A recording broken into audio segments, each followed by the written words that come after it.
दोस्तों समझिएगा, बहुत इम्पॉर्टेंट टॉपिक आज समझने जा रहे हैं।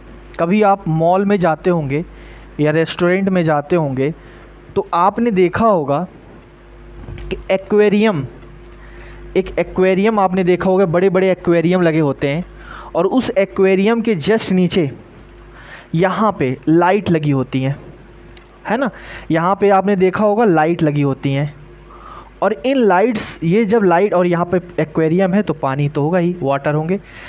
एक्वेरियम से जब लाइट पास होती है तो आपने देखा होगा कि अपर सरफेस जो होगा वाटर का ये भी ग्लो करता है, लोअर सरफेस भी ग्लो करता है, बट इसके ऊपर नहीं लाइट जाती है, सिर्फ अपर और लोअर सरफेस ही ग्लो करते हैं।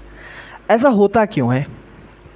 नोटिस तो किया होगा आपने, बट ऐसा होता क्यों है आज हम समझेंगे। क्लियर है? ये एक्चुअल में क्लास 10 का पार्ट है, ये समझना बहुत मुश्किल नहीं है। ये क्लास 10 का है पार्ट है, ठीक है। और क्लास 10 में याद रखिएगा, जब आप रिफ्रैक्शन पढ़ते हैं, जब आप रिफ्रैक्शन चैप्टर को ओपन करते हैं तो आपको 3 एप्लीकेशन उसमें पढ़ाए जाते हैं और इन्हीं 3 एप्लीकेशन को हम समझेंगे आज, ठीक है। तो देखो, सबसे पहले याद रखिएगा यहाँ पे मान लीजिए हमने एक सरफेस बना दिया, ऐसे 3 सरफेस हम ड्रॉ करेंगे, लीजिए, ठीक। और यहाँ पे होगा हमारा डेंसर मीडियम, क्योंकि रिफ्रैक्शन के लिए 2 मीडियम की रिक्वायरमेंट होती है। मिनिमम कितने मीडियम चाहिए? 2, कम से कम 2। तो ये हो गया हमारा डेंसर मीडियम और ये हो गया हमारा रेयरर मीडियम, ठीक। ये हो गया डेंसर मीडियम और ये हो गया रेयरर मीडियम। तो जब भी आप डेंसर मीडियम से लाइट पास करते हो, अब ये देखो, ये हमारा हो गया नॉर्मल, ये हो गया हमारा नॉर्मल। जब भी लाइट हम डेंसर मीडियम से रेयरर मीडियम पास करते हैं, ऐसे जब भी हमारा लाइट जो है वो डेंसर मीडियम से रेयरर मीडियम जाती है, तो जब भी आप लाइट यहाँ से लाइट ऐसे पास हो गई, ये लाइट ऐसे पास हो रही है डेंसर मीडियम से रेयरर मीडियम, तो नॉर्मल के साथ आपको पता है कि इसे हम बोलते हैं इंसिडेंट रे। जो ऑब्जेक्ट से रेज आती है उसे हम इंसिडेंट रे बोलते हैं। और इंसिडेंट रे और नॉर्मल के साथ जो एंगल बनता है उसे हम कहते हैं एंगल ऑफ इंसिडेंस। क्या बोलते हैं? Angle of incidence. लेकिन सपोज करो कि एंगल ऑफ इंसिडेंस जो है वो क्रिटिकल एंगल से बड़ा है। एंगल ऑफ इंसिडेंस जो है क्रिटिकल एंगल क्या होता है समझिएगा। क्रिटिकल एंगल एक स्पेसिफिक एंगल ऑफ इंसिडेंस होता है और ये तभी होगा जब लाइट डेंसर से रेयरर मीडियम पास करेगी, ठीक है। तो क्रिटिकल एंगल भी एक तरीके का इंसिडेंस एंगल ही है, बट ये स्पेसिफिक इंसिडेंस एंगल होता है जब लाइट डेंसर मीडियम से रेयरर मीडियम पास होगी। अब बोलोगे सर, अगर हम रेयरर मीडियम से डेंसर मीडियम भेजें तो क्या क्रिटिकल एंगल होगा? नहीं होगा।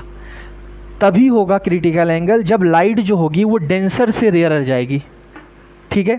तो याद रखिएगा, अगर सपोज करो कि ये क्रिटिकल एंगल एक स्पेसिफिक एंगल होता है जब इंसिडेंस एंगल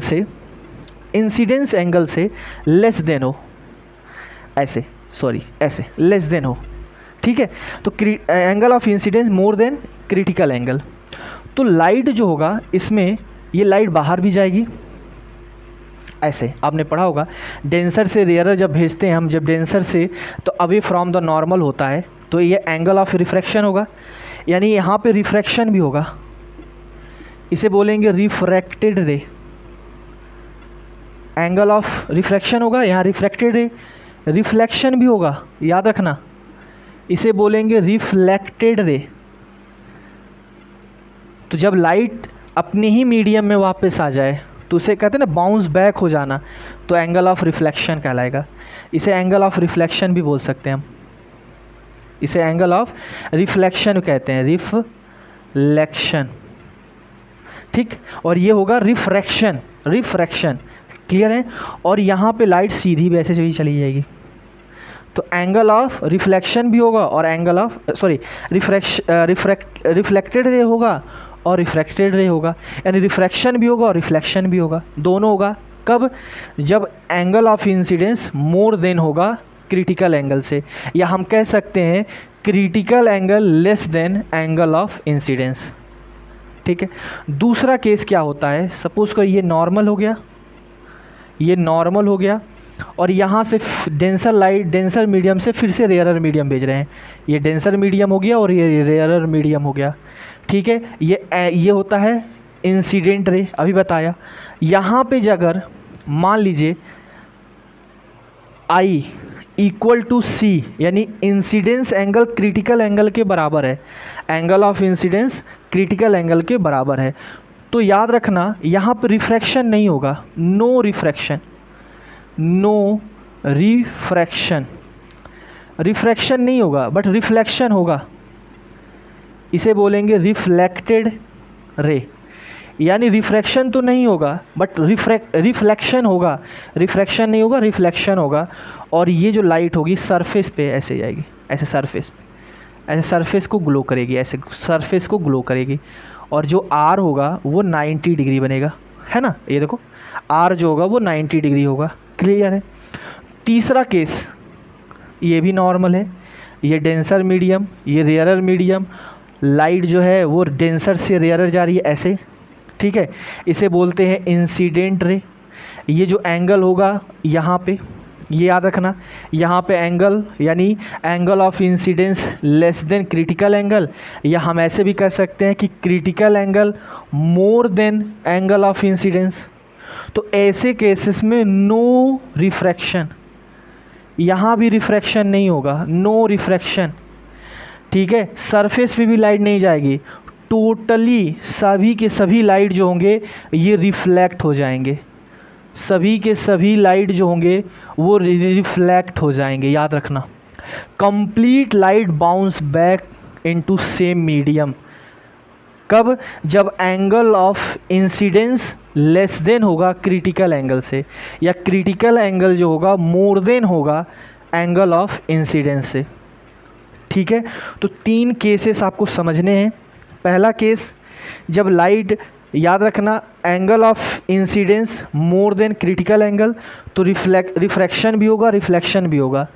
लेकिन अगर angle of incidence critical angle के बराबर है तो no refraction, angle of incidence critical angle से छोटा है या critical angle angle of incidence से बड़ा है तो ऐसे कंडीशन में भी रिफ्रैक्शन नहीं होगा। क्लियर है, एक बार देख लीजिए अच्छे से, एक बार अच्छे से देख लीजिए। ये तीनों केसेस जो हैं आपके बुक में दिए गए होंगे, ध्यान दीजिएगा।